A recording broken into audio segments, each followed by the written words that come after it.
So we are so close to Power Book 2 Ghost Season 2, and it sure does feel good to have Power back on Sundays. And the best thing is, there's going to be Power back to back with Ghost and then Force, and there's probably not going to be too long of a wait for Raising Kanan Season 2 either. But it's going to be all about Ghost over the next few weeks, and in this preview video we're going to be diving deep to the aftermath of Tariq killing Jabari, 2-Bit still out there wanting to collect from Tariq as well, how Brayden's going to be there for Tariq, and potentially the introduction of Mecca, how Monet is going to try and shield and protect her kids from the game, and how Kane is going to try and take the streets for himself. We're going to run through all of the official episode 1 images in this video, as well as the teasers and the synopsis.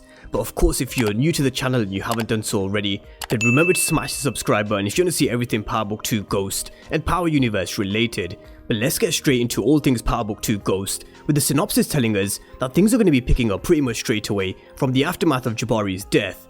Tariq tries to resume his normal college life, while Brayden tries to provide Tariq an escape.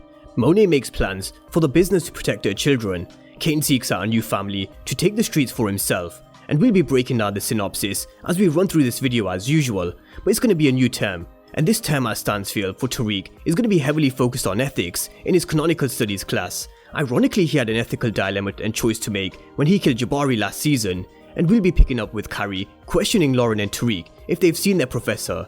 Now, nobody knows about Jabari's death or Ramirez's death either, apart from Tariq and Kane, who both know what happened to Jabari, and the Tejadas, who know about Ramirez's death already. Now, they'll be keeping their involvement in Jabari's death a secret from everyone, including Monet, which is what we're going to see in this scene. Monet is going to be questioning Tariq if he had any involvement in this professor's death, giving him a warning that he knows what happens if he's lying. And it won't be a secret for too long, because this is the new detective that we're going to be introduced to. He's Kevin Whitman, and Jabari's body will be found in episode 1 by the looks of these images, and they'll be connecting the dots to maybe Barz's death from what we've seen from the various trailers and teasers that they've given us so far. We'll see Carrie identifying Jabari's body, and she'll definitely be distraught because they worked together and they had a history. Now, as much as she's involved with Zeke now, this will definitely hit Carrie, and she'll start to run her own investigation as the season goes on. I'm sure she's going to be the one to find Jabari's work that he left and the story that he wrote on Tariq, and she's definitely going to start putting the pieces of the puzzle together. But it's going to be a hot topic on campus. It's going to bring a lot of heat and questions from all sorts of different angles. No doubt we're going to see Brayden questioning Tariq about his involvement with Jabari's death and if he knows anything, and he's going to be providing an escape for Tariq in this first episode, as there's a lot of heat around campus. And one thing I do expect and really hope they don't come back to is this course correct app. I really want Tariq and Brayden to be a bit more involved in the streets this season, but we may have to wait until season 3 before they're fully in the streets. But regardless, with another death connected to Stansfield, it's going to be way too hot to do any business there, and this is where Effie is going to come in and help Brayden and Tariq, and help Tariq in more ways than one, because this was an exclusive scene that was released where you can see Tariq has a black eye, and he tells Effie, "You were the only one that held it down." So Effie is someone who's going to have both Brayden and Tariq's back, and Effie will definitely add that bit of fire to Power Book 2 Ghost. So I'm really glad that she's been up to a series regular, because I really want to see what she's capable of. There's a lot we need to learn about her character, and no doubt as the season goes on, we'll start to learn more about her background. But Brayden is also another character who's going to be there for Tariq, especially very early on, as he provides an escape for him. He's Tariq's right hand man, and even though he was there in the first season as well, there were some trust issues there between both of them, because Tariq did keep him in the dark about certain situations. But with no Tasha around, hopefully this is where Brayden will fill the void, because even though they say you can't trust anyone in this game, Tariq will have to put some trust in someone, and Brayden and Effie seem like they're going to be Tariq's go-to people. Of course, every relationship, there's going to be their ups and downs, and there's definitely going to be some arguments and beef between the three, but I think when it comes down to business, they'll definitely have each other's backs. But just staying with Tariq for a moment, with things picking up from where they left off from last season, with him trying to resume his normal college life, we all know Tariq's life is anything but normal. He's also got the issues of 2-Bit to worry about, because we never saw the aftermath of him collecting at the end of season 1. So this is a storyline I do think they're going to pick up from the very first episode of season 2, and I'm sure we're going to see 2-Bit back to collect. Ghost Stars actually did tease, don't sleep on 2-Bit's character, and of course we can't sleep on 2-Bit's character because he's one of the most realist soldiers, and one of the very few OG characters left from the original Power series. But what happens with this character next? Does he continue collecting from Tariq? Because then he's going to become a real problem for him. Does he become this mentor to Tariq in the streets? Or does he disappear and possibly cross over to Force, which I think is the least likeliest out of the three? Now I want to see him becoming this mentor to Tariq, but I'm sure it's going to start to become a lot more clear after episode 1, where they're taking his character. But moving on to Monet and the Tejadas, we're gonna see her making some plans to protect her kids. And as we go through season 2, we're gonna learn that Monet, she wants out of the game. She's completely done and she wants to go clean. And this stems from season 1, where we saw her talking about Zeke being the Tejada's way out of the game. And this season we're really gonna see her pushing for the exit, because she knows in this game you either end up dead or in jail. And I do think she's gonna want to protect her kids a lot more this season, especially after seeing Dru coming close to death when he was shot by Rico last season, and even Dru himself. We're gonna see the aftermath of him recovering and coming out of hospital, him starting to go down this dark path, because the fact is, once you're in the game, it's damn near impossible to leave in this power universe, because something will always pull you back in. And we'll probably see a lot of internal and external factors that will keep pulling Monet and Dru back in.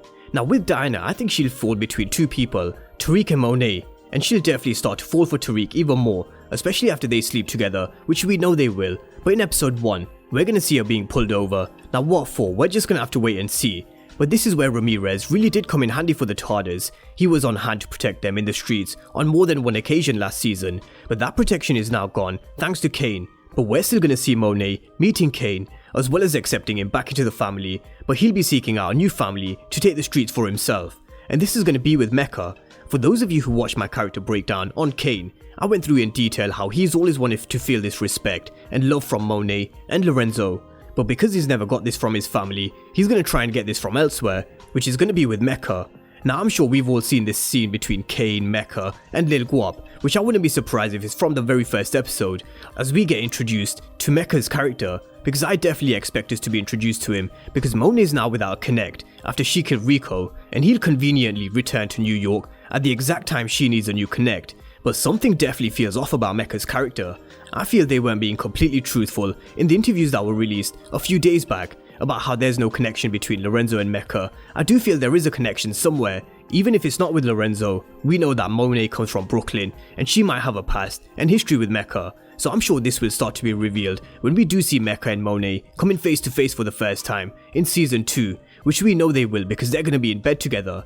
Now he'll be able to offer something Lorenzo can't, which is protection. She told Ramirez in season 1 that Lorenzo's name gets her protection in the streets, and Ramirez couldn't offer more than Lorenzo could. But what if Mecca can offer something more than Lorenzo? It's just something to think about, and why we could see this family split and divide, because I'm sure the kids won't be happy about Monet being in a relationship with Mecca. But elsewhere in the episode, we're going to see Rashad Tate back, because he's been up to a series regular for season 2 as well, and there's an image where he goes to meet Steven Ott. I'm looking forward to seeing what Tate brings to Ghost, because we all know that Tate, he knows a secret about Tariq, about him killing Ray Ray, and he knows what he's capable of, so I'm sure this is definitely something that could come up in a conversation between the two. But elsewhere we'll have Davis Maclean and his backstory. And then there's the Cooper Saxe element. We're going to start to slowly learn why Davis Maclean employed Cooper Saxe. But I do expect them to clash at some point, because they're definitely both out for themselves. So can they trust each other? Definitely not. But we also see Zeke playing basketball, and honestly guys, I'm just going to let you guys use your imaginations to tell me what Tariq is doing in this scene, because I honestly have no idea. It's either a dream, shooting practice, or maybe he's gone paintballing. So let me know what you guys think of Tariq running through the snow with a sniper in hand. But that's a preview of episode 1 of Power Book 2 Ghost. We're going to be picking up from where we left off, and this season already has a different feel to it compared to the first. There's a new showrunner, and I expect things to pick up in all aspects. I really wouldn't be surprised if we see a kill in the very first episode, and things to get crazy real quick, because episode 2 and episode 5 have been teased to be really crazy. But drop all your predictions for episode 1 down below, and let me know what you make of the new images that have been released for the premiere of Power Book 2 Ghost Season 2. And of course, if you're new to the channel and you haven't done so already, then remember to smash the subscribe button if you want to see everything Power Book 2 Ghost and Power Universe related. But as always, thank you guys for watching, and I'll see you next time.